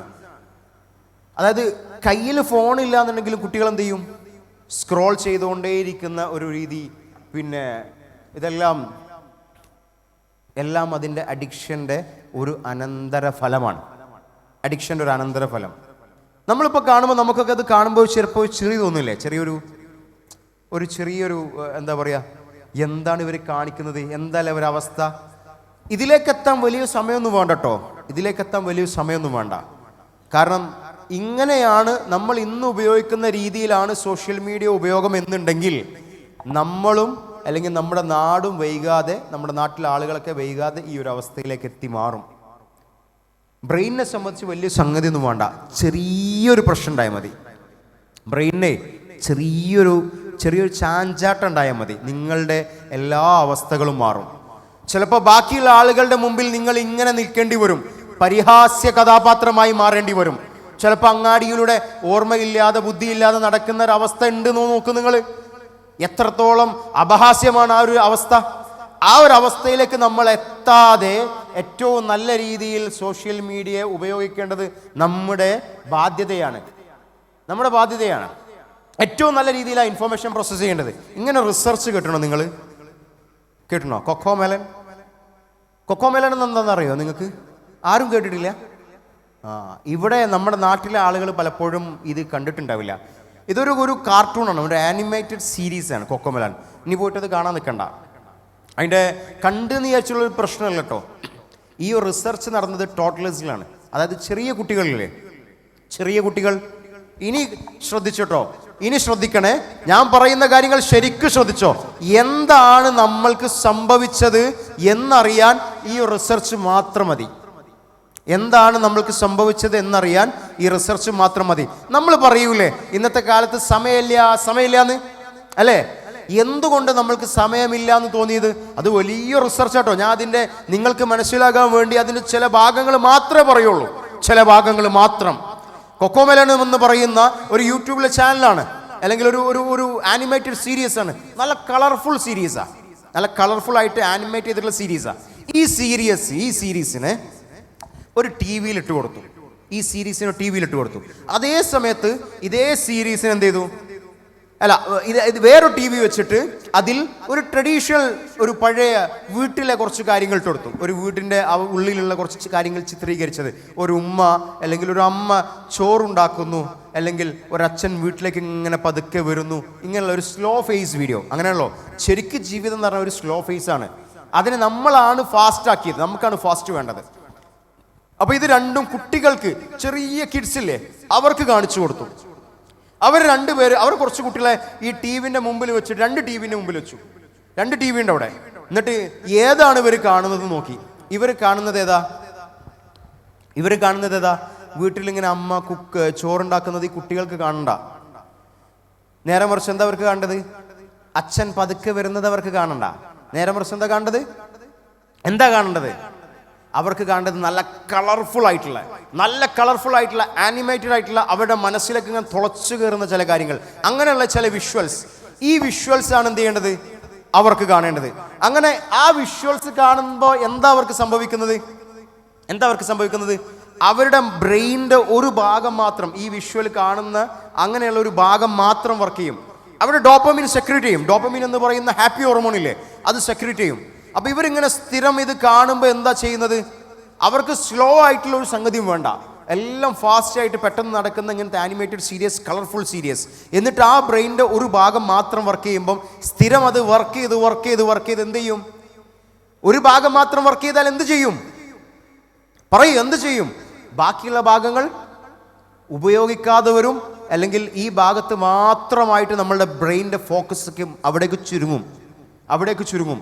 അതാണല്ലോ പണ്ടത്തെ ഒരു രീതി, അറിയില്ലേ? പണ്ട് ഈ കുട്ടികളുടെ രീതി അറിയില്ലേ? കുട്ടികൾ, പറ്റ ചെറിയ കുട്ടികൾ, ഈ കുട്ടികൾ എന്ത് ചെയ്യും? അവരുടെ കയ്യിൽ ഒന്നും കൊടുത്തിട്ടില്ല എന്നുണ്ടെങ്കിൽ അവരെന്താ ചെയ്യുക? ഉപ്പനെ അല്ലെങ്കിൽ ഉമ്മനെയൊക്കെ എന്ത് ചെയ്യും? പോയി ഇങ്ങനെ വെറുപ്പിക്കും, പല കാര്യങ്ങൾ ചെയ്യും. കുറച്ചേരം ഒരു കാര്യം ചെയ്യും, അത് ചെയ്തിട്ടില്ല എന്നുണ്ടെങ്കിൽ എന്ത് ചെയ്യും? അപ്പോഴും ഉപ്പയുടെ അറ്റൻഷൻ കിട്ടിയിട്ടില്ല എന്നുണ്ടെങ്കിൽ എന്ത് ചെയ്യും? അവർ കരയാനായിട്ടില്ല, ആദ്യം അവർ ട്രിക്ക് മാറ്റും. ഫസ്റ്റ് ചെയ്ത ട്രിക്കല്ല ചെയ്യുക, പിന്നെ വേറെ എന്തെങ്കിലും ചെയ്യും. അറ്റൻഷൻ സീക്കിങ്ങിന് വേണ്ടി വേറെ കാര്യം ചെയ്യും. അപ്പോൾ ഇവരെ ബ്രെയിനിൻ്റെ പല ഭാഗങ്ങളും വർക്ക് ചെയ്യിപ്പിക്കുകയാണ്. കുട്ടികൾ അവരറിയാതെ തന്നെ അവരുടെ ബ്രെയിനിൻ്റെ പല ഭാഗങ്ങളും വർക്ക് ചെയ്യിപ്പിക്കുകയാണ്. അങ്ങനെ വർക്ക് ചെയ്യിപ്പിച്ച് എന്ത് ചെയ്യും? അവസാനം അറ്റൻഷൻ കിട്ടിയില്ല എന്നുണ്ടെങ്കിൽ കരയും. അപ്പം എന്ത് ചെയ്യും? അവർക്ക് അറ്റൻഷൻ കൊടുത്ത് അങ്ങനെ എല്ലാ ബ്രെയിനിൻ്റെ ഭാഗം വർക്ക് ചെയ്തു. ഇനി ഇന്നത്തെ കാലഘട്ടത്തിലോ, തുടക്കത്തിൽ കുട്ടി എന്തെങ്കിലും കാര്യത്തിന് വേണ്ടി ആളെ ഇടങ്ങേറാക്കി എന്ത് ചെയ്യും? ഫോൺ എടുത്ത് കൊടുക്കും. അപ്പോൾ കുട്ടിയുടെ എല്ലാ ഭാഗവും വർക്ക് ചെയ്യോ? കുട്ടിയുടെ ബ്രെയിൻ വർക്ക് ചെയ്യില്ല. ഇതുപോലെയാണ് നമ്മൾ സോഷ്യൽ മീഡിയ യൂസ് ചെയ്യുമ്പോൾ നമ്മൾ എന്താ എപ്പോഴും ആഗ്രഹിക്കുന്നത്? ഒരു സംഗതി കിട്ടിയിട്ട് പെട്ടെന്നൊരു സാറ്റിസ്ഫാക്ഷൻ ലെവൽ. റീല് കാണുമ്പോൾ, എന്ത് കാണുമ്പോഴും പെട്ടെന്ന് സാറ്റിസ്ഫൈഡ് ആണ്. അപ്പോൾ ആ സാറ്റിസ്ഫാക്ഷൻ കിട്ടുമ്പോഴാണ് നിങ്ങൾക്ക് ഡോപ്പമിൻ ഇങ്ങനെ റിലീസ് ചെയ്യുന്നതും റീല് കാണുമ്പോൾ നമുക്ക് സന്തോഷം ഉണ്ടാകുന്നതും. എന്നാൽ നിങ്ങൾക്ക് റീല് കാണുന്നതിൻ്റെ ഇടയിൽ വൈഫൈ എങ്ങാനും സ്ലോ ആയാലോ, കറണ്ട് പോയാലോ, നിങ്ങളുടെ ഫോൺ ഓഫായാലോ, ചാർജ് തീരാനായാലോ, നിങ്ങൾ എന്തായി മാറും? ഡിപ്രസ്ഡായി മാറും. അപ്പോൾ നിങ്ങളുടെ ബ്രെയിനിൻ്റെ എല്ലാ ഭാഗവും വർക്ക് ചെയ്യിപ്പിക്കാനുള്ള ഒരു അവസരം നിങ്ങളുടെ കയ്യിലുണ്ടോ? നമ്മൾ ചെയ്യുന്നില്ല എന്നുള്ളതാണ് അതിൻ്റെ ഒരു പ്രശ്നം. നമ്മൾ ചെയ്യുന്നില്ല. അങ്ങനെ ഒരു കാര്യം നമ്മളുടെ തലച്ചോറിൽ വർക്ക് ചെയ്യിപ്പിക്കാൻ വേണ്ടി എന്ത് ചെയ്യുന്നില്ല? നമ്മൾ ശ്രമിക്കുന്നില്ല. ഇങ്ങനെ നമ്മളുടെ തലച്ചോറിൻ്റെ ഒരു ഭാഗം മാത്രം വർക്ക് ചെയ്ത് അത് കേടുവരും. അതിനാണ് എന്ത് പറയുക? Brain rote. തലച്ചോറ് കേടുവരുന്നൊരവസ്ഥ. തലച്ചോറ് കേടുവരും. ഇന്നത്തെ ആളുകൾ, ഇന്നത്തെ കുട്ടികൾ ഏറ്റവും കൂടുതൽ അനുഭവിക്കുന്ന ഒരു പ്രശ്നമാണ് ബ്രെയിൻ റോട്ട് എന്ന് പറയുന്നത്. ബ്രെയിൻ റോട്ട്, തലച്ചോറ് കേടുവരുന്ന അവസ്ഥ. തലച്ചോറിൻ്റെ ഒരു ഭാഗം മാത്രം ഉപയോഗിച്ച് അത് മാത്രം കേടുവരുത്തുന്നൊരവസ്ഥ. ആ ഒരു അവസ്ഥയിലേക്ക് എത്തുന്നത് നമ്മളുടെ അഡിക്ഷനാണ്, സോഷ്യൽ മീഡിയ അഡിക്ഷനാണ്. അപ്പോൾ അത് നമുക്ക് ഉണ്ടോയെന്ന് ടെസ്റ്റ് ചെയ്യണ്ടേ? സോഷ്യൽ മീഡിയ അഡിക്ഷൻ നമ്മൾക്ക് ഉണ്ടോയെന്ന് ടെസ്റ്റ് ചെയ്യണ്ടേ? ആ അഡിക്ഷൻ ടെസ്റ്റിന് 3 കാര്യങ്ങൾ മാത്രം ഞാൻ നോക്കിയാൽ മതി. ഞാനൊരു 3 കാര്യം മാത്രമേ കൊടുത്തിട്ടുള്ളൂ. കുറേ എണ്ണം ഉണ്ട്, പക്ഷെ 3 കാര്യം മാത്രം നോക്കിയാൽ മതി. അതിലൊന്ന് അഗ്രഷനാണ്. ഫോൺ ഉപയോഗിക്കുന്ന സമയത്ത് ഇപ്പം അമ്മയോ അനിയനോ ആരെയും വന്നിട്ട് ആ ഫോണ് ഒന്ന് വാങ്ങി വെക്കാൻ നോക്കിയാൽ എന്ത് ചെയ്യും? കുറച്ചൊന്ന് പോകാം, ഒന്ന് മാറി നിൽക്കുമോ, ഞാൻ കുറച്ചേരം ഒന്ന് കാണട്ടെ, ദേഷ്യം വരാം. ഇത് പതുക്കെയും പറയാമായിരുന്നു, കുറച്ചേരം കൂടി ഞാൻ കാണട്ടെ, കുറച്ചേരം കൂടി എനിക്ക് സമയം തരുമെന്ന് ചോദിക്കാം. പക്ഷേ നമ്മളെങ്ങനെ പറയാം? കുറച്ച് നേരം ഞാൻ ഒന്ന് കാണട്ടെ, ഒന്ന് മാറി നിൽക്കുമോ, ഇങ്ങനെ ചോദിക്കാം. അഗ്രഷൻ ഇത് വരുന്നുണ്ടോ എന്നുണ്ടെങ്കിൽ നമുക്കൊന്ന് നമ്മളെപ്പറ്റി ഒന്ന് എന്ത് ചെയ്യണം?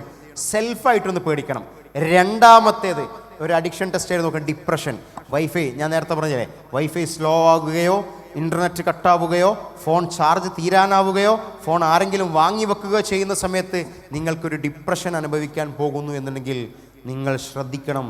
ഒരു അഡിക്ഷൻ്റെ സാധ്യത അവിടെ കാണുന്നുണ്ട് എന്നുള്ളതാണ്. മൂന്നാമത്തേത് ഡിസ്ട്രാക്ഷൻ. നമ്മൾ പറഞ്ഞു നേരത്തെ, നമ്മൾ വിശുദ്ധ ഖുർആൻ വായിക്കാനോ അല്ലെങ്കിൽ ഏറ്റവും നല്ല മറ്റൊരു കാര്യങ്ങൾ ചെയ്യാനോ വേണ്ടി തുടങ്ങുന്ന സമയത്ത് നമ്മൾക്കത് മറന്നു പോകുന്നു എന്നുണ്ടെങ്കിൽ ചിലപ്പോൾ ഖുർആൻ ഓതാനായിരിക്കും എന്തിൻ്റെ ഫോൺ എടുത്തിട്ടുണ്ടാവുക. ആ ഖുർആനെ തന്നെ മറപ്പിക്കുന്ന രീതിയിൽ നമ്മളെ സോഷ്യൽ മീഡിയ നമ്മളെ മുകളിൽ കയറിയിട്ടുണ്ട് എന്നുണ്ടെങ്കിൽ നമ്മൾ മനസ്സിലാക്കേണ്ടത് എന്തെന്നറിയോ? നമ്മളെ സോഷ്യൽ മീഡിയ കീഴടക്കി. നമ്മൾ സോഷ്യൽ മീഡിയ യൂസ് ചെയ്യല്ല, നേരെ മറിച്ച് നമ്മളെ സോഷ്യൽ മീഡിയ യൂസ് ചെയ്യാണ് എന്നുള്ള അറിവ് നമ്മൾക്ക് വേണമെന്നുള്ളതാണ്. ഡിജിറ്റൽ ഡിറ്റർമിനിസം എന്ന് പറയുന്ന ഒരു സംഗതിയുണ്ട്. ഞാനതിപ്പോൾ പറയൂല, നിങ്ങൾ വേണമെങ്കിൽ പഠിച്ചു നോക്കണം. എന്താണ് വാക്കെന്താ? Digital determinism. എങ്ങനെയാണ് ഇനിയുള്ള ഡിജിറ്റൽ സംവിധാനങ്ങൾ നമ്മളുടെ കാര്യങ്ങൾ തീരുമാനിക്കുന്നത് എന്ന് പറയുന്ന വർഷങ്ങൾക്ക് മുമ്പുള്ള തിയറിയാണ്. അത് നിങ്ങൾ പഠിച്ചു നോക്കുക സെൽഫായിട്ട്. എല്ലാ കാര്യം ഞാൻ ഇവിടുന്ന് പറഞ്ഞു തന്നാൽ ശരിയാവില്ലല്ലോ. ചില കാര്യങ്ങൾ നിങ്ങൾ സെൽഫായിട്ട് പഠിക്കണ്ടേ. അപ്പോൾ അതിനെക്കുറിച്ച് ഓർക്കുക. ഇനി ഒരു കാര്യം കൂടി പറയാം, അവസാനത്തേത് നാലാമത്തെ ബാധ. ഇത് നമ്മളെ ബാധിക്കുന്നത് എവിടെയാ? നമ്മളെ സമയത്തെ ബാധിക്കും. അത് ഏറ്റവും നന്നായിട്ട് ശ്രദ്ധിക്കണം. ഇപ്പോ ഈ ഇരിക്കുന്ന എല്ലാവർക്കും പറയാൻ പറ്റുമോ, ഞാൻ ഈ സമയത്തെങ്ങാനും മരിച്ചുപോയി കഴിഞ്ഞാൽ ഇന്നെ പടച്ചോൻ ഒരു കാര്യത്തിലും ചോദ്യം ചെയ്യൂലെന്ന് പറയാൻ പറ്റുമോ? ഒരു കാര്യത്തിലും എന്നെ പടച്ചോൻ ചോദ്യം ചെയ്യൂല. നിങ്ങൾക്ക് പറയാൻ പറ്റുമോ? നിങ്ങൾക്ക് വേണ്ടിയിട്ടുള്ള അറിവ് ഇവിടെ നിന്ന് കിട്ടിയിട്ടുണ്ട്, നിങ്ങൾക്ക് വേണ്ടിയിട്ടുള്ള എല്ലാ സംവിധാനങ്ങളും കിട്ടിയിട്ടുണ്ട്. നിങ്ങളുടെ മുമ്പിൽ വിശുദ്ധ ഖുർആനും അതുപോലെയുള്ള എല്ലാ പ്രവാചകന്റെ വചനങ്ങളുമുണ്ട്. നിങ്ങൾക്ക് ജീവിക്കുവാനുള്ള എല്ലാ നല്ല മാർഗങ്ങളുമുണ്ട്. നിങ്ങൾക്ക് അറിയാനും അറിയിക്കാനും ഇവിടെ എല്ലാവരുമുണ്ട്. എന്ത് സംവിധാനമുണ്ടായിട്ടും നിങ്ങൾ ഇന്ന് പെട്ടെന്ന് നിങ്ങൾക്ക് മരിച്ചു പോയിട്ട് നിങ്ങൾ പറയുക, എന്നെ പടച്ചോൻ ചോദ്യം ചെയ്യൂല, എൻ്റെ ഒരു കാര്യത്തിലും പടച്ചോൻ ഇടപെടൂല, ഞാൻ കുട്ടിയല്ലേ, ഞാൻ ചെറിയ കുട്ടിയല്ലേ, അങ്ങനെ എല്ലാവരും പറയാം. പക്ഷേ നമ്മൾ ശ്രദ്ധിക്കാത്തൊരു കാര്യമാണ്, നമ്മളുടെ സമയത്തെക്കുറിച്ച് ഏറ്റവും നന്നായിട്ട് ചോദ്യം ചെയ്യപ്പെടുമെന്ന് പറയുന്നത്. ഇങ്ങനൊരു ഹദീസ് നിങ്ങൾ കേട്ടിട്ടുണ്ടോ? പ്രവാചകൻ സല്ലല്ലാഹു അലൈഹി വസല്ലം പറഞ്ഞൊരു വാക്കാണ്, ലാ തസൂലു ഖദമ അബ്ദിൻ യൗമൽ ഖിയാമ ഹത്താ യുസ്അലു അൻ അർബ. നാല് കാര്യങ്ങൾ ചോദിക്കുന്നത് വരെ ഒരൊറ്റ കുട്ടി അവിടുന്ന് അനങ്ങൂല, ഒരടി അനങ്ങൂല. അങ്ങനെ പറഞ്ഞത്. 4 കാര്യങ്ങൾ നിങ്ങളോട് ചോദിക്കും. അത് ചോദിക്കുന്നത് വരെ, അത് ചോദിക്കാതെ ഒരു കുട്ടിയും ഒരടി അനക്കം അങ്ങോട്ട് മാറ്റി വെക്കൂല കാല്. ആ 4 കാര്യങ്ങൾ എന്തൊക്കെയാ പ്രവാചകൻ പറഞ്ഞത്? എന്താ പ്രവാചകൻ പറഞ്ഞത് അറിയോ? ഒന്ന് പറഞ്ഞത് അൻ ഉംരിഹി ഫീമാ അഫ്നാഹു. എന്താണ് ഉംർ? ആയുസ്. അവൻ തൊലച്ചു കളഞ്ഞ അവൻ്റെ ആയുസ്. ഈ ജീവിതത്തിൽ അവൻ തൊലച്ചു കളഞ്ഞ കുറേ കാലം ഉണ്ടായിരുന്നു. ഓക്കെ, 10 വർഷം 15 വർഷമൊക്കെ നമ്മുടെ മുമ്പിലുണ്ടായിരുന്നു. ഇത്രയും കാലം അല്ലെങ്കിൽ അതിന് മുകളിലേക്ക് ഇനി ജീവിക്കാൻ പോകുന്ന കാലം നമ്മൾ നശിപ്പിച്ചു എന്നുണ്ടെങ്കിൽ, നല്ല കർമ്മങ്ങൾ ചെയ്യാതെ നശിപ്പിച്ചു എന്നുണ്ടെങ്കിൽ കൃത്യമായിട്ട് ആയുസ് ചോദിക്കും. എന്ന് വെച്ചാൽ നിങ്ങൾ ചെയ്ത സമയമാണ്, നിങ്ങൾ ജീവിച്ച സമയമാണ്. അതിനെക്കുറിച്ചാണ് പറയുന്നത്. 2 വഅൻ ഇൽമിഹി മാദാ അമില ബിഹി. ഈ പറഞ്ഞ കാര്യങ്ങൾ, ഞാൻ നിങ്ങളോട് പറഞ്ഞ കാര്യങ്ങൾ, ഞാൻ പറയാത്ത കാര്യങ്ങൾ, ആളുകൾക്ക് ഉപകാരമുള്ള കാര്യങ്ങൾ നിങ്ങളുടെ കയ്യിലുണ്ടായിരുന്നു. പക്ഷേ നിങ്ങൾ പറഞ്ഞിട്ടുണ്ടോ ഇല്ലയോ? നിങ്ങളുടെ അറിവിനെ കുറിച്ച് ചോദ്യം ചെയ്യും. പ്രവാചകൻ പറഞ്ഞതാ, നിങ്ങൾക്ക് എന്തെല്ലാം അറിവുണ്ടായിരുന്നോ ആ അറിവിനെ കുറിച്ചെല്ലാം ചോദ്യം ചെയ്തിരിക്കും. 3ാമത് പറഞ്ഞത് വഅൻ മാലിഹി മിൻ അയ്ന ഇക്തസബ വഫീമ അൻഫഖ. നിങ്ങളുടെ കയ്യിൽ സമ്പത്തുണ്ടായിരുന്നു, അതിൽ നിന്ന് 1 രൂപയെങ്കിലും നിങ്ങൾ ചെലവഴിച്ചിട്ടുണ്ടോ? പാവങ്ങൾക്ക് കൊടുത്തിട്ടുണ്ടോ? അനാഥർക്ക് കൊടുത്തിട്ടുണ്ടോ? സമ്പത്തില്ലാതെ ഒരുപാട് പ്രയാസപ്പെടുന്ന രോഗികളുണ്ടാവാം, അവർക്കൊക്കെ നിങ്ങൾ കൊടുത്തിട്ടുണ്ടോ? 1 രൂപയെങ്കിലും എന്നുള്ള നിങ്ങളുടെ പണം എവിടെ നിന്ന് കിട്ടി? എന്തിനു വേണ്ടി ചെലവഴിച്ചു? ഈ ചോദ്യങ്ങൾ ചോദിക്കും. പിന്നെ അവസാനമായി പറഞ്ഞത് വഅൻ ജിസ്മിഹി ഫീമ അബ്ലാഹു. നിങ്ങൾ നശിപ്പിച്ച നിങ്ങളുടെ ആരോഗ്യം. യുവാക്കളാണ്, കുട്ടികളാണ്, നല്ല ആരോഗ്യമുണ്ട്. ഈ ആരോഗ്യം നന്മയുടെ മാർഗത്തിൽ, ദീനിന്റെ മാർഗത്തിൽ നിങ്ങൾ പ്രവർത്തിച്ചിട്ടില്ല എന്നുണ്ടെങ്കിൽ അതിനെക്കുറിച്ച് ചോദിക്കുമെന്നാണ് പ്രവാചകൻ പറഞ്ഞത്. അതിനെക്കുറിച്ച് മറ്റൊരു വചനം പറഞ്ഞത് എന്താണെന്നറിയോ? വഅൻ ജിസ്മിഹി എന്ന് പറയുന്നതിന് പകരം അവിടെ പറഞ്ഞ വാക്ക് വഅൻ ശബാബിഹി എന്ന. വഅൻ ശബാബിഹി, നിങ്ങളുടെ യുവത്വത്തെക്കുറിച്ച് ചോദ്യം ചെയ്യപ്പെടുന്നു എന്ന് പറഞ്ഞത്. നിങ്ങളുടെ യുവത്വം, ഇനിയുള്ള കാലഘട്ടം അല്ലെങ്കിൽ നിങ്ങൾ ഇപ്പോഴുള്ള കാലഘട്ടം, ഈ കാലഘട്ടത്തിൽ നിങ്ങൾ പ്രൊഡക്റ്റീവായിട്ട് ദീനിന് വേണ്ടിയിട്ട് അള്ളാഹ്ക്ക് വേണ്ടിയിട്ട് എന്ത് കാര്യങ്ങളാണ് നിങ്ങൾ ചെയ്തത് എന്ന് നിങ്ങളോട് കൃത്യമായിട്ട് ചോദിക്കാതെ നിങ്ങളൊരു മനുഷ്യൻ്റെ ശരീരവും ഒരു കാലും പരലോകത്ത് ചെലിക്കൂല എന്നാണ് പറഞ്ഞത്. അത് പ്രവാചകൻ നമ്മളെ പഠിപ്പിച്ചതാ. നിഅമതാനി മഖ്ബൂനും ഫീഹിമാ കസീറു മിനന്നാസ്. ജനങ്ങളിൽ പലരും, അധിക ജനങ്ങളും മറക്കുന്ന 2 കാര്യങ്ങളുണ്ട്. 2 നിഅമത്ത്, 2 പ്രധാനപ്പെട്ട കാര്യം. ഒന്ന് സിഹത്ത് വൽ ഫറാഗ്, ഒന്ന് ആരോഗ്യമാണ്, മറ്റൊന്ന് അവൻ്റെ സമയമാണ്, ഒഴിവ് സമയമാണ്. ചിലപ്പോൾ നമുക്ക് ഒഴിവ് സമയമുണ്ടാകും, പക്ഷെ ആരോഗ്യം ഉണ്ടാവില്ല. ചിലപ്പോൾ നമുക്ക് നല്ല ആരോഗ്യം ഉണ്ടാകും, പക്ഷേ ഒഴിവ് സമയം ഉണ്ടാവില്ല, തിരക്കായിരിക്കും. ഇതൊക്കെ സൂക്ഷിക്കണമെന്ന് പ്രവാചകൻ പറഞ്ഞിട്ടുണ്ട്. തിരക്കിന് മുമ്പുള്ള നിങ്ങളുടെ ഒഴിവ് സമയം, ആരോഗ്യം നഷ്ടപ്പെടുന്നൊരവസ്ഥയുണ്ട്, രോഗാതുരമായിട്ടുള്ള അവസ്ഥ. ആ രോഗം വരുന്നതിന് മുമ്പെയുള്ള നിങ്ങളുടെ ഇപ്പോഴുള്ള ആരോഗ്യമുണ്ടല്ലോ, ഈ ആരോഗ്യത്തെക്കുറിച്ച് നമ്മൾ അജ്ഞരാണ്, നമ്മൾ ശ്രദ്ധിക്കുന്നില്ല എന്നാ പ്രവാചകൻ പറഞ്ഞത്. ഏറ്റവും വലിയ 2 നിയാമത്താണ്. അതുകൊണ്ട് അതിനെക്കുറിച്ച് നമ്മൾ ശ്രദ്ധിക്കണം. എന്നിട്ടാണ് നമ്മൾ ജീവിക്കേണ്ടത്. ചുരുക്കം പറഞ്ഞാൽ നമ്മൾ ഇത്ര നേരം പറഞ്ഞ കാര്യങ്ങളുണ്ടല്ലോ, ഈ പറഞ്ഞ കാര്യങ്ങളെല്ലാം ഇൻസ്റ്റാഗ്രാമും ഇങ്ങനെയുള്ള സോഷ്യൽ മീഡിയകളൊക്കെ മറ്റുള്ള ആളുകളെ നോക്കുമ്പോഴാണ് നമ്മുടെ പ്രശ്നം. നമ്മൾ പ്രയോറിറ്റൈസ് ചെയ്യാത്തതാണ് നമ്മളുടെ പ്രശ്നം. എത്രത്തോളം സമയം നമ്മൾ ഉപയോഗിക്കണം അത് കൃത്യമായിട്ട് സമയബന്ധിതമായിട്ട് വെക്കാത്തതാണ് നമ്മളുടെ പ്രശ്നം, അല്ലാത്തതൊന്നുമല്ല. അങ്ങനെ കൃത്യമായിട്ട് വെക്കാതെ മറ്റുള്ള ആളുകളെ പേടിപ്പിക്കാൻ, അല്ലെങ്കിൽ അവരെ ബുദ്ധിമുട്ടിപ്പിക്കാൻ, അല്ലെങ്കിൽ ഒരു ഈഗോ കാരണം മറ്റുള്ളവരെ കാണിക്കാൻ വേണ്ടി സോഷ്യൽ മീഡിയ നമ്മൾ ഉപയോഗിച്ചപ്പോൾ നമ്മൾ പറഞ്ഞത് എന്താ? We forgot real happiness. യഥാർത്ഥ ജീവിതം എന്താണ്, യഥാർത്ഥ ഹാപ്പിനെസ് എന്താണ് എന്ന് പഠിക്കാൻ നമ്മൾ മറന്നുപോയി. അങ്ങനെ ജീവിക്കാൻ നമ്മൾ മറന്നുപോയി എന്നുള്ളതാണ്. ഞാൻ അവസാനിപ്പിക്കുക. അതുകൊണ്ട് നമ്മളുടെ ഫോക്കസ് ചില കാര്യങ്ങളിലായിരിക്കണം. നമ്മളുടെ ഫോക്കസ് ചില കാര്യങ്ങളിൽ മാത്രമായിരിക്കണം. എല്ലാ കാര്യങ്ങളിലും കൂടെ എനിക്കറിയണമെന്ന് വിചാരിച്ചപ്പോഴാണ് ബ്രെയിൻ റോട്ട് വന്നത്. അതിനൊരു റീസണും കൂടിയുണ്ട്. ബ്രെയിൻ റോട്ട് എന്ന് പറയുന്ന നേരത്തെ പറഞ്ഞില്ലേ, നമ്മളെ തലച്ചോറ് കേടുവരുന്ന അവസ്ഥ, ഓവർ ഇൻഫർമേഷൻ. എല്ലാ ഇൻഫർമേഷനും എനിക്ക് കിട്ടണമെന്ന് വിചാരിച്ചപ്പോൾ അപ്പോഴും ബ്രെയിൻ റോട്ട് വരും. ഇൻസ്റ്റാഗ്രാമെന്നും സോഷ്യൽ മീഡിയ, എല്ലാ ഫേസ്ബുക്കിൽ നിന്നും വാട്സപ്പിൽ നിന്നും കിട്ടുന്ന എല്ലാ അറിവും ശരിയാണ്, അതെല്ലാം സ്വായത്തമാക്കാൻ ശ്രമിക്കുമ്പോൾ അപ്പോഴും നിങ്ങളുടെ തലച്ചോറ് കേടുവരും. ആവശ്യമുള്ളത് എടുത്താൽ മതി, ആവശ്യമുള്ള കാര്യങ്ങൾ എടുത്താൽ മതി. അപ്പൊ എന്തിൽ നമ്മൾ ഫോക്കസ് ചെയ്യണം? ഏതൊരു കാര്യത്തിൽ നമ്മൾ ഫോക്കസ് ചെയ്യണം? ഒന്ന്, ഇപ്പോ ഇന്നുള്ള ചാറ്റ് GPT എന്ന പോലെയുള്ള സംവിധാനങ്ങൾക്കില്ലേ, അല്ലേ? നമ്മൾ എന്തിനാ ചാറ്റ് GPT യൂസ് ചെയ്യുക? ടീച്ചർ അസൈൻമെന്റ് തരും.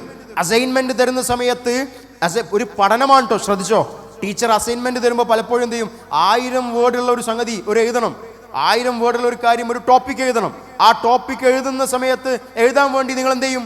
ആ ടോപ്പിക് എന്താണ്, പ്രോംപ്റ്റ് എന്താണെന്നുള്ള ചാറ്റ് GPT, ജെമിനൈ എന്നുപോലെയുള്ള LLM-ൽ നിങ്ങളിടും. ഇങ്ങനത്തെ സോഫ്റ്റ്വെയറുകളിൽ, സൈറ്റുകളിൽ നിങ്ങളിടും. ഒരു പ്രോംപ്റ്റ് കൊടുക്കും. നിങ്ങൾക്ക് 1000 വേർഡുള്ള ഒരു അസൈൻമെന്റ് തരും.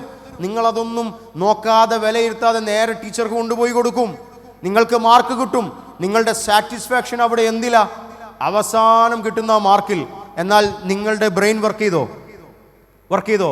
ചിന്തിച്ചോ? നിങ്ങൾ ആ കിട്ടിയ സംഗതി വായിച്ചു നോക്കിയോ? ഇല്ല, അത് വായിച്ചിട്ടില്ല. ശരിക്കും നമ്മൾക്ക് കിട്ടേണ്ട സാറ്റിസ്ഫാക്ഷൻ എവിടെയാ? അത് വായിക്കുമ്പോഴാണ്. അത് വായിക്കാതെ നിങ്ങൾ എന്ത് ചെയ്തു? കിട്ടിയ സാധനം നേരെ ബ്രെയിൻ പോലും പ്രോസസ് ചെയ്തിട്ടില്ല. എന്നിട്ട് ഇന്നത്തെ ഒരു പഠനം എന്താണെന്നറിയോ? ഇന്നത്തെ റിസർച്ച് അറിയോ നിങ്ങൾക്ക്? ഇന്നത്തെ റിസർച്ച് എന്താണെന്നുള്ളത്? പ്രോംപ്റ്റ് കൊടുക്കുന്ന മനുഷ്യന്മാരില്ലേ, ഇങ്ങനെ എന്താണ് വായിക്കാതെ നേരെ കൊണ്ടുപോയി അസൈൻമെന്റ് കൊടുക്കുന്ന കുട്ടികളില്ലേ, ഇവർ ഈ പ്രോംപ്റ്റ് കൊടുത്ത് ഇവർക്ക് റിസൾട്ട് കിട്ടിയല്ലോ, അത് കഴിഞ്ഞ് 2 മിനിറ്റ് ആകുമ്പോഴേക്ക് നിങ്ങൾ ചോദിച്ചു നോക്കുക അവരോട്, നീ എന്ത് പ്രോംപ്റ്റാണ് കൊടുത്തതെന്ന് വെച്ചോക്ക്. അവരത് മറന്നുപോയിണ്ടാവുന്ന. അവരിൽ അധിക ആളുകളും എന്താണ് ഞാൻ ചാറ്റ് GPTയോട് ചോദിച്ച കൃത്യമായ ചോദ്യം എന്ന് പോലും മറന്നിട്ടുണ്ടാകും. ആ ഒരു അവസ്ഥയിലേക്ക് നമ്മൾ എത്തരുത്. നേരെ മറിച്ച് റിസർച്ചിന് വേണ്ടി ഉപയോഗിക്കുക, പഠിക്കാൻ വേണ്ടി ഉപയോഗിക്കുക, അല്ലാത്ത കാര്യങ്ങൾക്ക് നിങ്ങൾ ഉപയോഗിക്കരുത്. 2 അപ്സ്കിൽ. നിങ്ങൾ പഠിക്കുന്നത് ഏത് മേഖലയാണോ, സയൻസ് ആണോ, കൊമേഴ്സ് ആണോ, ഹ്യൂമാനിറ്റീസ് ആണോ, അതിന് കഴിഞ്ഞിട്ട് എഞ്ചിനീയറിംഗ്, MBBS, അതുപോലെയുള്ള മറ്റെന്ത് റിസർച്ചുകൾ. ഞാനൊരു അറബിക് റിസർച്ച് സ്കോളറാണ്. ഞാൻ എൻ്റെ പഠനത്തിന് വേണ്ടി എനിക്കത് ഉപയോഗിക്കാം. കട്ട് ആൻഡ് പേസ്റ്റ് ചെയ്യാനല്ല, നേരെ മറിച്ച് അതിൽ നിന്ന് കിട്ടുന്ന വിവരങ്ങളെടുത്ത് റിസർച്ച് ചെയ്യാൻ പഠിക്കാം. എന്നിട്ട് അതുപോലെ എനിക്ക് എൻ്റെ അറബിയുമായി ബന്ധപ്പെട്ട കാര്യങ്ങൾ, മറ്റു കോഴ്സുകൾ ചെയ്യാൻ ഇങ്ങനെയുള്ള സോഷ്യൽ മീഡിയ ഉപയോഗിക്കാം, പഠിക്കാൻ ഉപയോഗിക്കാം. അതിന് ഇൻസ്റ്റഗ്രാം വരെ ഉപയോഗിക്കാം. നിങ്ങൾക്കൊരു ഭാഷ പഠിക്കണോ? ഒരു ഭാഷ പഠിക്കണമെന്നുണ്ടെങ്കിൽ ഇൻസ്റ്റഗ്രാം ത്രൂ പഠിക്കാൻ പറ്റും. ചെറിയ നട്ട്ഷലുകളായിട്ട്, ചെറിയ ക്രക്സായിട്ട്, പോയിന്റുകളായിട്ട് ചില ഭാഷകളെ പറ്റി ഇൻസ്റ്റഗ്രാം പഠിപ്പിച്ചു തരും നിങ്ങൾക്ക്. അപ്പോൾ അത് പഠിക്കാൻ ശ്രമിക്കണം. അങ്ങനെയാണ് നമ്മൾ സോഷ്യൽ മീഡിയ ഉപയോഗിക്കേണ്ടത്. അപ്സ്കില്ലിന് വേണ്ടിയിട്ട്, ജീവിതത്തിൽ നമ്മളെ കരിയർ ഉയർത്താൻ വേണ്ടിയിട്ട് നമ്മൾ ഏത് ഫീൽഡിലാണോ ആ ഫീൽഡുമായി ബന്ധപ്പെട്ട കോഴ്സുകൾ പഠിക്കാൻ, അത് ഉപയോഗിക്കാൻ വേണ്ടി നമുക്ക് സോഷ്യൽ മീഡിയ യൂസ് ചെയ്യാം. അല്ലാതെ നമ്മളെ സോഷ്യൽ മീഡിയ യൂസ് ചെയ്യുന്ന അവസ്ഥയിലേക്ക് എത്തരുത്. മറ്റൊന്ന്, നമ്മളുടെ ബ്രെയിനിന് കുറച്ച് സമയം കൊടുക്കണം. റീലൊക്കെ കാണുന്നത് മോശം എന്നല്ല പറഞ്ഞത്, പക്ഷേ റീല് കാണുകയെന്നുണ്ടെങ്കിൽ 1-2 റീല് കഴിഞ്ഞിട്ട് കുറച്ച് നേരം ഒന്ന് സ്റ്റോപ്പ് ചെയ്യും. നിങ്ങൾ 1-2 റീല് കണ്ടിട്ട് കുറച്ച് നേരം സ്റ്റോപ്പ് ചെയ്യുമ്പോൾ എന്താ സംഭവിക്കുക? ബ്രെയിന് പ്രോസസ്സ് ചെയ്യും. മറ്റത് ബ്രെയിൻ പ്രോസസ്സ് ചെയ്യുന്നില്ല. നിങ്ങൾ എത്ര റീല് കണ്ടാലും ബ്രെയിൻ പ്രോസസ്സ് ചെയ്യുന്നില്ല. മറ്റത് ബ്രെയിനിന് പ്രോസസ്സ് ചെയ്യാൻ വേണ്ടി കുറച്ച് സമയം കൊടുക്കുക. ഒരു 5 റീല് കണ്ട്, അല്ലെങ്കിൽ 10 റീല് കണ്ട് നിർത്തുക അവിടെ. എന്നിട്ട് കുറച്ചു നേരം ബ്രെയിൻ പ്രോസസ്സ് ചെയ്യാൻ വേണ്ടി സമയം കൊടുക്കുമ്പോൾ അപ്പോൾ തന്നെ നിങ്ങൾ ആലോചിക്കും. നിങ്ങൾ ആലോചിക്കും, ഇനി ഞാൻ എൻ്റെ സമയം ഇൻസ്റ്റഗ്രാമിന് വേണ്ടിയിട്ട്, യൂട്യൂബ് റീൽസിന് വേണ്ടിയിട്ട്, ഇങ്ങനെയുള്ള റീൽസിന് വേണ്ടി കൊടുക്കണോ? നിങ്ങൾ ചിന്തിക്കും. എവിടെ? 2-3 റീല് കണ്ടിട്ട് നിങ്ങൾ കുറച്ചേരം സ്റ്റോപ്പ് ചെയ്യുമ്പോൾ നിങ്ങൾ ആലോചിക്കും. അതുകൊണ്ട് എന്ത് സംഗതിയും കാണേണ്ടത് അങ്ങനെയാ. ബ്രെയിനിന് സമയം കൊടുക്കണം. പതുക്കെയാണ് കാണേണ്ടത്. എല്ലാം കൂടെ ഒരുമിച്ച് കാണുമ്പോഴാണ് നമ്മൾക്ക് ഒരുപാട് അസുഖങ്ങൾ നമ്മൾ തന്നെ വരുത്തി വെക്കുന്നത്. 4-മത്തേതൊന്ന്, സമയം, ഉറക്കത്തിൻ്റെ സമയം കൃത്യമാക്കണം. ഇന്നത്തെ പ്രശ്നം രാത്രി ഉറങ്ങുന്നതിൻ്റെ അരമണിക്കൂർ മുമ്പെങ്കിലും സോഷ്യൽ മീഡിയ എടുത്ത് മാറ്റി വെക്കണം എന്നാ. അരമണിക്കൂർ മുമ്പെങ്കിലും സോഷ്യൽ മീഡിയ എടുത്ത് മാറ്റി വെക്കണം. പക്ഷെ പലർക്കും പറ്റുന്നില്ല, പലരും ചെയ്യുന്നില്ല. അരമണിക്കൂർ മുമ്പെങ്കിലും സോഷ്യൽ മീഡിയ മാറ്റി വെക്കാതെ ഉറങ്ങുന്ന സമയത്തും രാത്രി 1 മണിക്കും 2 മണിക്കും 3 മണിക്കും റീലുകൾ കാണുന്നതുണ്ട്. പലപ്പോഴും തമാശയായിട്ട് ചില റീലുകളൊക്കെ കാണാറുണ്ട്. എല്ലാവരും ഉറങ്ങുന്ന സമയത്ത് ഞാൻ രാത്രി 3 മണിക്ക് റീല് തുറന്നു നോക്കും. എന്താണ്? ആളുകൾ ഇങ്ങനെ ഭക്ഷണം കഴിക്കുന്നത് ഇങ്ങനെ കണ്ടുകൊണ്ടിരിക്കുക. ഒരു ഫുഡിയുടെ റീലുകളാണ്. ആളുകൾ ഭക്ഷണം കഴിക്കുന്നത് കണ്ടുകൊണ്ടേയിരിക്കുക. എപ്പോ? രാത്രി 3 മണിക്ക് റീല് കാണാം. അത് മാറ്റി വെക്കണം. വജഅൽനൽ ലിബാസ, രാത്രി ഒരു വസ്ത്രമാണ്, അല്ലെങ്കിൽ രാത്രി ശാന്തമാക്കി, രാത്രി അങ്ങനെ വെച്ചത് നമ്മൾക്ക് റെസ്റ്റായി കൊണ്ടാണ്. അതുകൊണ്ട് കൃത്യമായിട്ടുള്ള ഉറക്കം നമ്മൾ സംവിധാനിക്കണം. അതിനു മുമ്പ് ഫോൺ ഉപയോഗിച്ചാലും നമ്മൾക്ക് എന്ത് ചെയ്യാൻ പറ്റും? ഒരു അരമണിക്കൂർ മുമ്പ് എടുത്തു വെക്കാൻ സാധിക്കണം. അതുപോലെ മറ്റൊന്നും കൂടെ പറയാനുള്ളത്, ഖുർആനിലേക്ക് മടങ്ങണം. ഡെയിലി ഒരു ഹാബിച്വൽ സംഗതി ഉണ്ടാക്കണം. ഞാൻ അവസാനിപ്പിക്കാം, ഒരു 2-3 മിനിറ്റ് കൂടെ എടുക്കുക മാത്രം. നമ്മൾ സ്കൂളുകളിലെ സ്കൂളുകൾക്ക് ഒരു കൃത്യമായിട്ടുള്ള സമയം കൊടുത്തത് എന്തുകൊണ്ടാണെന്നറിയോ നിങ്ങൾക്ക്? ഞാൻ പെട്ടെന്ന് പറയാം. സ്കൂളുകൾക്ക് കൃത്യമായിട്ടുള്ള സമയം കൊടുത്തതാ നമുക്കൊരു ഹാബിറ്റ് ഉണ്ടാക്കാനാണ് വേണ്ടിയിട്ടാണ്. കൃത്യമായിട്ടുള്ളൊരു ഹാബിറ്റ് ഉണ്ടാക്കണം.